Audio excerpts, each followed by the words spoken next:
Hi hello ಎಲ್ರಿಗೂ ನಮಸ್ಕಾರ. Welcome back to my new vlog. ನಾನು ನಿಮ್ಮ ಪ್ರೀತಿಯ ಮಂಜುಳಾ. ಸೊ ನೀವು ನೋಡ್ತಾ ಇದ್ದೀರಾ ಮಂಜುಳಾ ಅಮಿತ್ ಕನ್ನಡ ವ್ಲಾಗ್ಸ್. ಯೂಟ್ಯೂಬಲ್ಲಿ ಸುಮಾರು ದಿವಸದಿಂದ ನಾನು ವೀಡಿಯೋಸ್ನ ಅಪ್ಲೋಡ್ ಮಾಡಿರಲಿಲ್ಲ. ಸೊ ಹಾಗಾಗಿ ಸುಮಾರು ಕ್ವೆಶನ್ಸ್ಗಳನ್ನ ಕೇಳಿದ್ದೀರ, ಏನಕ್ಕೆ ವೀಡಿಯೋಸ್ನ ಹಾಕಿಲ್ಲ ಅಂತ ಅಂದ್ಬಿಟ್ಟು. ಸೊ ಅದಕ್ಕೆಲ್ಲನೂ ಆನ್ಸರ್ ಮಾಡ್ತೀನಿ. ಸ್ಕಿಪ್ ಮಾಡಿದೆ ವ್ಲಾಗ್ನ ನೋಡಿ. ಯಾರೆಲ್ಲ ನನ್ನ ಚಾನಲ್ನ ಸಬ್ಸ್ಕ್ರೈಬ್ ಆಗಿಲ್ವೋ ಸೊ ಪ್ಲೀಸ್ ನನ್ನ ಚಾನಲ್ ಸಬ್ಸ್ಕ್ರೈಬ್ ಮಾಡಿಕೊಂಡು ವೀಡಿಯೋಸ್ನ ನೋಡಿ ಆ್ಯಂಡ್ ಪಕ್ಕದಲ್ಲಿರೋ ಬೆಲ್ಲೈಕನ್ನ ಕ್ಲಿಕ್ ಮಾಡೋದ್ರಿಂದ ನನ್ನ ಎಲ್ಲ ವೀಡಿಯೋಸ್ ನಿಮಗೆ ನೋಟಿಫಿಕೇಷನಲ್ಲಿ ಬರುತ್ತೆ. ಯಾಕೆ ನಾನು ಇಷ್ಟು ದಿನ ವೀಡಿಯೋಸ್ನ ಮಾಡಿರಲಿಲ್ಲ ಅಂತ ಅಂದರೆ, ನಾನು ಸ್ವಲ್ಪ ದಿವಸ ಹಾಸ್ಪಿಟಲೈಸ್ ಆಗಿದ್ದೆ ಫ್ಯಾಮಿಲಿ ಪ್ಲ್ಯಾನಿಂಗ್ ಆಪ್ರೇಷನ್ಗೋಸ್ಕರ. ಸೊ ಹಾಗಾಗಿ ನನಗೆ ವೀಡಿಯೋಸ್ನ ಮಾಡೋದಕ್ಕಾಗಿರಲಿಲ್ಲ. ಆ್ಯಂಡ್ ಮನೆಗೆ ಬಂದ ಮೇಲೂ ಕೂಡ ರಿಕವರಿ ಆಗೋದಕ್ಕೆ ಟೈಮ್ ಬೇಕಿತ್ತು. ಈ ಒಂದು ವ್ಲಾಗಲ್ಲಿ ನಾನು ಅಡ್ಮಿಟ್ ಆಗಿದ್ದು ಫಸ್ಟ್ ಡೇಯಿಂದ ಹಿಡಿದು ಸ್ಟಿಲ್ ಮನೆಗೆ ಡಿಸ್ಚಾರ್ಜ್ ಆಗಿ ಬಂದು ಒಂದೆರಡು ದಿವಸದವರೆಗೂ ಚಿಕ್ಕದು ವೀಡಿಯೋ ಕ್ಲಿಪ್ಪಿಂಗ್ಸ್ನ ತೊಗೊಂಡಿದ್ದೀನಿ. ಸೊ ಆ ವಿಡಿಯೋ ಕ್ಲಿಪ್ಪಿಂಗ್ಸ್ನೆಲ್ಲನೂ ನಾನು ಇದರಲ್ಲಿ ಆ್ಯಡ್ ಮಾಡ್ತಾ ಇದ್ದೀನಿ. ಜೊತೆಗೆ ಹಾಸ್ಪಿಟಲ್ದು ಪ್ರೊಸೀಜರ್ ಯಾವ ರೀತಿ ಇತ್ತು ಆ್ಯಂಡ್ ನಾನು ಹಾಸ್ಪಿಟ್ಲಲ್ಲಿ ಎಷ್ಟು ದಿನ ಇದ್ದೆ, ಹಾಸ್ಪಿಟಲ್ದು ಬಿಲ್ ಎಷ್ಟಾಯಿತು, ಆಪ್ರೇಷನ್ ಕರೆಂಟಿನ ಮಾಡಿಸಿದ್ನ ಅಥವಾ ಹೊಲಿಗೆದು ಮಾಡಿಸಿದ್ದನ್ನು, ನಾನು ರಿಕವರಿ ಆಗೋದಕ್ಕೆ ಎಷ್ಟು ಟೈಮ್ ಬೇಕಾಯಿತು ಅನ್ನೋದನ್ನು ಈ ವ್ಲಾಗಲ್ಲಿ ಹೇಳ್ತೀನಿ. ಸೊ ಎಲ್ಲನೂ ಸ್ಕಿಪ್ ಮಾಡಿದೆ, ವ್ಲಾಗ್ನ ನೋಡಿ. ಸೊ ಇದು ಫಸ್ಟ್ ಡೇ. ನಾನು ಜಸ್ಟ್ ಎನ್ಕ್ವೈರಿಗೆ ಅಂತ ಹೋಗಿದ್ವಿ. ಡೆಲಿವರಿ ಆಗಿ ಎಷ್ಟು ದಿನಕ್ಕೆ ನಾವು ಆಪ್ರೇಷನ್ನ ಮಾಡಿಸ್ಕೊಳ್ಬೋದು ಅಂತ ಕೇಳೋಣ ಅಂತ ಹೋಗಿದ್ವಿ. ಸೊ 45 ಡೇಸ್ ಕಂಪ್ಲೀಟ್ ಆಗಿರಬೇಕು ಅಂತ ಹೇಳಿದ್ರು. ಸೊ ಆಲ್ಮೋಸ್ಟ್ 45 ಡೇಸ್ ಕಂಪ್ಲೀಟ್ ಆಗಿತ್ತು. ಇವತ್ತೇ ಅಡ್ಮಿಟ್ ಆಗ್ಬೋದು ಅಂತ ಹೇಳಿದ್ರು. ನಾವು ಪ್ರಿಪೇರ್ ಆಗಿರಲಿಲ್ಲ, ಜಸ್ಟ್ ಎನ್ಕ್ವೈರಿಗೆ ಅಂತ ಹೋಗಿದ್ವಿ. ಈವ್ನಿಂಗ್ ಬಂದು ಅಡ್ಮಿಟ್ ಆಗ್ಬೋದಾ ಅಂತ ಕೇಳಿದ್ವಿ. ಸೊ ಅವರೂ ಓಕೆ ಹೇಳಿದ್ರು. ಬಿಕಾಸ್ ಫಾರ್ಮ್ ಫಿಲ್ ಮಾಡೋದಕ್ಕೆ ಹಸ್ಬೆಂಡ್ದು ಸಿಗ್ನೇಚರ್ ಬೇಕಾಗತ್ತೆ. ಸೊ ಹಸ್ಬೆಂಡ್ಗೆ ಕಾಲ್ ಮಾಡಿದೆ, ಅವರೂ ರಜಾ ತೊಗೋಬೇಕು. ಅಟ್ಲೀಸ್ಟ್ ಒಂದು 5 ಡೇಸ್ ಆದರೂ ಅವ್ರು ರಜಾ ತೊಗೊಂಡು ಬರಬೇಕಾಗುತ್ತೆ. ಹಸ್ಬೆಂಡು ಇಮಿಡಿಯೇಟ್ ಹೊರಟರು. So next day morning reach ಆಗ್ತೀನಿ ಅಂತ ಹೇಳಿದ್ರು. ಆ್ಯಂಡ್ ನಾವು ಹಾಸ್ಪಿಟಲಿಂದ ಮನೆಗೆ ಬಂದು ಬಟ್ಟೆಗಳೆಲ್ಲ ಪ್ಯಾಕ್ ಮಾಡ್ಕೊಂಡ್ವಿ. ಏನೇನೆಲ್ಲ ಅವಶ್ಯಕತೆ ಇತ್ತೋ ಅದೆಲ್ಲ ತೊಗೊಂಡು ಆಂಟಿನೂ ಜೊತೆಗೆ ಕರ್ಕೊಂಡ್ವಿ. ಆ್ಯಂಡ್ ಪಾಪುನ ಮಗುನ ಕರ್ಕೊಂಡು ಹಾಸ್ಪಿಟಲಿಗೆ ಬಂದು ಅಡ್ಮಿಷನ್ದು ಪ್ರೋಸೆಸ್ ಏನಿದೆ ಸೊ ಅದೆಲ್ಲ ಮುಗಿಸ್ಕೊಂಡ್ವಿ. ಅಲ್ಲಿ ನನ್ನ ಮಗಳಂತೂ ಡಾಕ್ಟರ್ಸ್ ಜೊತೆಗೆ ನರ್ಸ್ ಜೊತೆಗೆ 1 ಅವರಲ್ಲಿ ಅಡ್ಜಸ್ಟ್ ಆಗಿಬಿಟ್ಲು. ಸೊ ಆ್ಯಂಡ್ ಅವಳು ಬ್ಯಾಂಗ್ಳೂರು ಭಾಷೆ ಮಾತಾಡ್ತಾಳಲ್ಲ, ಸೊ ಅವರಿಗೆ ಒಂಥರ ಕ್ಯೂಟ್ ಅಂತ ಅನಿಸಿ ಅವಳನ್ನು ತುಂಬ ಮುದ್ದು ಮಾಡ್ತಾಯಿದ್ರು, ಚಾಕ್ಲೇಟ್ ಎಲ್ಲ ಕೊಡಿಸ್ತಾಯಿದ್ರು ಅವಳಿಗೆ. ಯಾರು ಕರೆದ್ರೂ ಅವ್ರ ಜೊತೆಗೆ ಹೋಗ್ತಾ ಇದ್ಲು. ಆ್ಯಂಡ್ ಅಡ್ಮಿಟ್ ಆಗಿ 1-2 ಅವರ್ಸಲ್ಲಿ ನನಗೆ ಬ್ಲಡ್ ಟೆಸ್ಟ್ ಮಾಡಿದ್ರು. ಸೊ ಕೈಲಿ ಬ್ಲಡ್ ಬರೋದನ್ನು ನೋಡಿಬಿಟ್ಟು ಅವಳು ನೋವಾಗ್ತಿದ್ಯಾ ಮಮ್ಮಿ ನಿನಗೆ, ಬಿದ್ದಿಯಾ ನೀನು ಅಂತ ಕೇಳ್ತಾಯಿದ್ಲು. ಎಷ್ಟು ಕ್ಯೂಟಾಗಿ ಕೇಳ್ತಾಯಿದ್ಲು ಅಂತ ವೀಡಿಯೋದಲ್ಲಿ ನೋಡಿ ನೀವೇ ಗೊತ್ತಾಗುತ್ತೆ. ಬ್ಲಡ್ ಟೆಸ್ಟ್ ಆದಮೇಲೆ ವೀಡಿಯೋ ಕ್ಲಿಪ್ಪಿಂಗ್ನ ತೊಗೊಂಡಿದ್ದೆ. ಸೊ ಅದನ್ನು ನಾನು ಫಸ್ಟಿಗೆ ಹಾಕಿದ್ದೀನಿ. ಬಿಕಾಸ್ ಅದೇ ಫಸ್ಟು ವೀಡಿಯೋ ಕ್ಲಿಪ್ಪಿಂಗು ಹಾಸ್ಪಿಟಲಲ್ಲಿ ತೊಗೊಂಡಿರೋದು. ಸೊ ಹಾಗಾಗಿ ಅದು ಫಸ್ಟಿಗೆ ಬಂದಿದೆ ನೋಡಿ.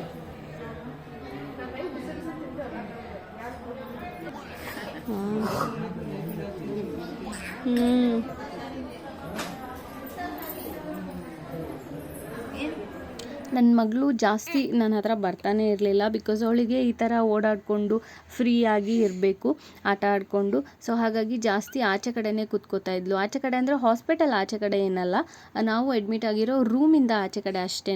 ಸೊ ಮಮ್ಮಿನೂ ಅಷ್ಟೇ ಪೇಷಂಟ್ಸ್ಗಳಿಗೆಲ್ಲ ಡಿಸ್ಟರ್ಬ್ ಆಗಬಾರ್ದು ಅಂತ ಅಂದ್ಬಿಟ್ಟು ಅವಳನ್ನು ಆಚೆ ಕಡೆನೇ ಕರ್ಕೊಂಡು ಕೂತ್ಕೋತಾ ಇದ್ರು. ಇದು second day video clipping. Morning husband ಕೂಡ ಬಂದು ರೀಚ್ ಆಗಿದ್ರು. ಬ್ಲಡ್ ಟೆಸ್ಟಿಗೆ ಅಂತ ಹೋಗಿದ್ವಿ. ಅವತ್ತಿನ ದಿನ ಬರೀ ಟೆಸ್ಟ್ಗಳೇ ಆಗಿದೆ. Blood test, thyroid test and sugar test, ಊಟಕ್ಕಿಂತ ಮುಂಚೆ ಒಂದು ಸತಿ, ಊಟ ಆದಮೇಲೆ ಒಂದು ಸತಿ. ಸೊ ಈ ಥರ ಟೆಸ್ಟ್ಗಳೇ ಆಯಿತು. ಈವ್ನಿಂಗ್ 5 o'clock ಇಂಜೆಕ್ಷನ್ ಹಾಕಿದ್ರು. ಸೊ ಅಲ್ಲಿಂದ ಟ್ರೀಟ್ಮೆಂಟ್ ಸ್ಟಾರ್ಟ್ ಆಯಿತು. ಯಾರಾದರೂ ಆಪ್ರೇಷನ್ ಮಾಡಿಸ್ಕೊಳ್ಳೋರಿದ್ರೆ ಸೊ ಅವರಿಗೆ ಹೆಲ್ಪ್ ಆಗುತ್ತೆ ಅಂತ ಹೇಳ್ತಾ ಇದ್ದೀನಿ.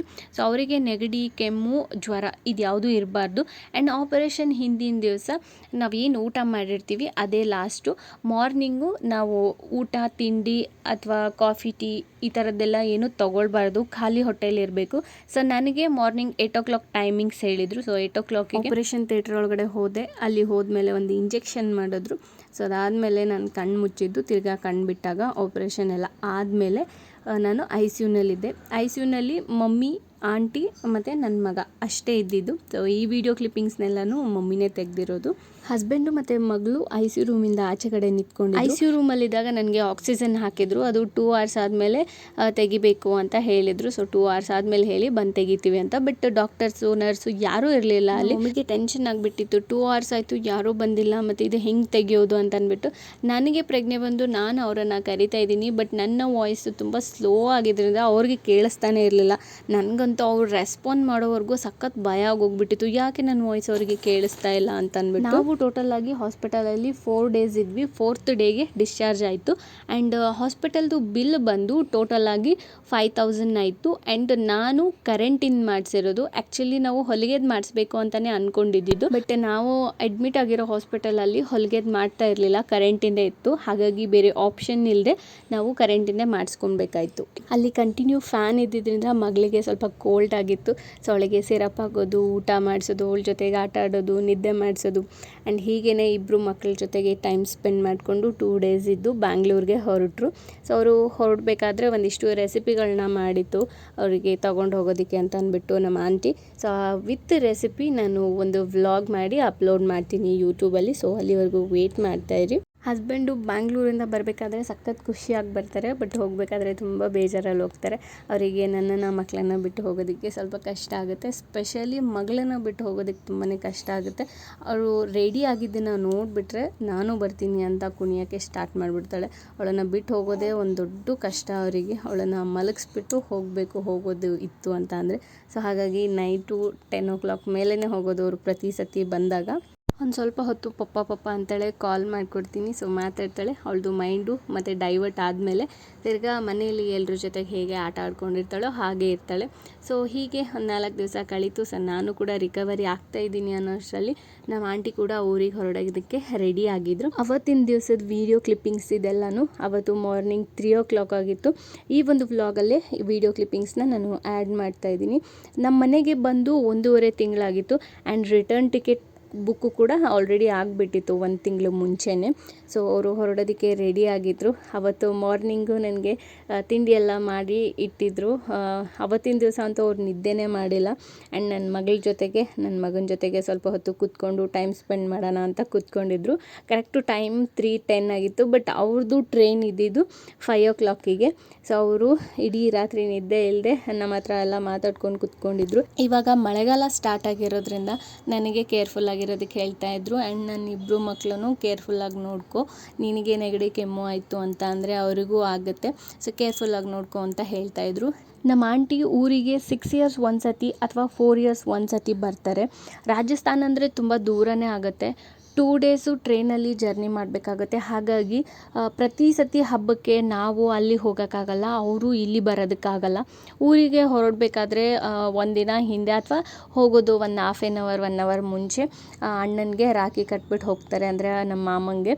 ನಮ್ಮ ಮಮ್ಮಿಗೆ 3 ಜನ ಅಕ್ಕಂದ್ರು, ಒಬ್ಬರು ಅಣ್ಣ. ಸೊ ಇವರಿಗೆ ರಾಖಿ ಕಟ್ತಾಯಿದ್ರು. ಆ್ಯಂಡ್ ನಾನು ಅಷ್ಟೇ ಅವರ ಮಗನಿಗೆ ರಾಖಿ ಕಟ್ಟಿದೆ. ನಮ್ಮ ಆಂಟಿ ಬಗ್ಗೆ ಹೇಳಬೇಕು ಅಂತ ಅಂದರೆ ಅವರು ಒಂಥರ ಸ್ವೀಟ್ ಪರ್ಸನ್ ಅಂತಲೇ ಹೇಳ್ಬೋದು. ಯಾರು ಎಷ್ಟೇ ರೂಡಾಗಿ ಮಾತಾಡಿದ್ರು, ಅವ್ರ ಮನಸ್ಸಿಗೆ ಎಷ್ಟೇ ಬೇಜಾರಾದ್ರೂ ಯಾರ ಹತ್ರನೂ ಹೇಳ್ಕೊಳ್ಳಲ್ಲ, ಯಾರಿಗೂ ಬೇಜಾರು ಮಾಡಲ್ಲ, ಬೇಜಾರಾಗೋ ರೀತಿ ನಡ್ಕೊಳ್ಳೋದು ಇಲ್ಲ. ಆ್ಯಂಡ್ ನಮ್ಮ ಫಸ್ಟ್ ದೊಡ್ಡಮ್ಮನೂ ಅಷ್ಟೇ, ಅವರೂ ಇದೇ ಥರ ಇದ್ದಿದ್ದು, ಯಾರಿಗೂ ಬೇಜಾರು ಮಾಡ್ತಾ ಇರಲಿಲ್ಲ, ಯಾರ ಮೇಲೂ ಕೋಪ ಮಾಡ್ಕೋತಾ ಇರಲಿಲ್ಲ. ಮೇ ಬಿ ಇದೇ ಕಾರಣಕ್ಕೆ ಅಂತ ಅನಿಸುತ್ತೆ ಅವರು ತುಂಬ ಬೇಗ ಎಲ್ರಿಗೂ ಇಷ್ಟ ಆಗಿಬಿಡ್ತಾರೆ. ನಾನು ಲಕ್ಕಿ ಅಂತಲೇ ಹೇಳ್ಬೋದು. ಯಾಕಪ್ಪ ಅಂತ ಅಂದರೆ ನನ್ನ ಫಸ್ಟ್ ಪ್ರೆಗ್ನೆನ್ಸಿ ಜರ್ನಿಯಿಂದ ಹಿಡಿದು ಡೆಲಿವರಿ ಆದಮೇಲೂ ಕೂಡ ನಮ್ಮ ಫಸ್ಟ್ ದೊಡ್ಡಮ್ಮನೇ ನನ್ನನ್ನು ಟೇಕ್ ಕೇರ್ ಮಾಡಿದ್ದು. ಸೆಕೆಂಡ್ ಡೆಲಿವರಿನಲ್ಲಿ ಆಂಟಿ ಟೇಕ್ ಕೇರ್ ಮಾಡಿದ್ರು. ಸೊ ಹಾಗಾಗಿ ನಾನು ತುಂಬ ಲಕ್ಕಿ ಅಂತಲೇ ಹೇಳ್ಬೋದು. ಇಬ್ಬರು ದೊಡ್ಡಮ್ಮನ ಕೈಲಿ ನಾನು ಟೇಕ್ ಕೇರ್ ಮಾಡಿಸ್ಕೊಂಡಿದ್ದೀನಿ ಅಂತ ಅಂದ್ಬಿಟ್ಟು. ಆ್ಯಂಡ್ ನಮ್ಮ ಮಮ್ಮಿಗೂ ಅಷ್ಟೇ ತುಂಬಾ ಕೇರ್ ಮಾಡೋರು ನಮ್ಮ ಆಂಟಿ. ಅವರಿಗೆ 1.5 ತಿಂಗಳಿದ್ರು. 1.5 ತಿಂಗಳು ನಮ್ಮ ಮಮ್ಮಿಗೆ ಅಡುಗೆ ಮಾಡೋಕ್ಕೆ ಬಿಟ್ಟಿಲ್ಲ. ನಾನೆಲ್ಲ ಮಾಡ್ತೀನಿ ಅಂತ ಅಡುಗೆ ಎಲ್ಲ ಅವರೇ ಮಾಡೋದು. ಆ್ಯಂಡ್ ಪಾಪುನ ನನ್ನ ಮಗಳನ್ನ ನಮ್ಮ ಮಮ್ಮಿನೇ ನೋಡ್ಕೊತಾ ಇದ್ರು. ನಮ್ಮ ಮಮ್ಮಿ ಅಂತೂ ತುಂಬಾ ಮಿಸ್ ಮಾಡ್ಕೊತಾ ಇದ್ರು. ಎಷ್ಟು ಬೇಗ ಟೈಮ್ ಹೋಗ್ಬಿಡ್ತು, ಇವಾಗ ಬಂದಿದ್ದೇನೋ ಅನ್ನೋ ಥರ ಅನಿಸ್ತಾ ಇತ್ತು. ಅಷ್ಟು ಬೇಗ 1.5 ತಿಂಗಳಾಯ್ತಲ್ಲ ಅಂತ ತುಂಬ ಅಂದರೆ ತುಂಬಾ ಮಿಸ್ ಮಾಡ್ಕೊಂಡು ಅಳ್ತಾಯಿದ್ರು ನಮ್ಮ ಮಮ್ಮಿ ಅಂತೂ.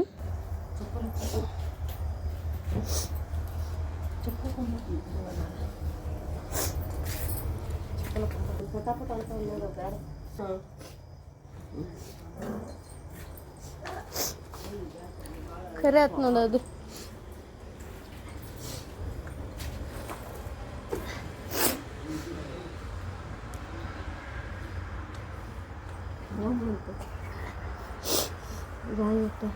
ಬಾಯ್. ಜೈ ಜಿನೇಂದ್ರ. ಹಾಂ ಜೈ ಜಿನೇಂದ್ರ. ಇದು ಇವತ್ತಿನ ವ್ಲಾಗ್ ಆಗಿತ್ತು. ಮತ್ತೆ ಇನ್ಮೇಲೆ ವ್ಲಾಗ್ಸ್ ಬರ್ತಾ ಇರುತ್ತೆ, ಸೊ ನೋಡ್ತಾ ಇರಿ. ಹೋಪ್ ಎಲ್ರಿಗೂ ಈ ವಿಡಿಯೋ ಇಷ್ಟ ಆಗಿದೆ ಅಂತ ಅಂದ್ಕೊಂಡು ಈ ವಿಡಿಯೋನ ನಾನು ಇಲ್ಲಿಗೆ ಎಂಡ್ ಮಾಡ್ತಾ ಇದ್ದೀನಿ. ಮತ್ತೊಂದು ಹೊಸ ವ್ಲಾಗ್ ಜೊತೆಗೆ ನಾನು ನಿಮಗೆ ಸಿಗ್ತೀನಿ. ಅಲ್ಲಿವರೆಗೂ thank you so much for watching this video. Love you all. ಎಲ್ರಿಗೂ ಬಾಯ್.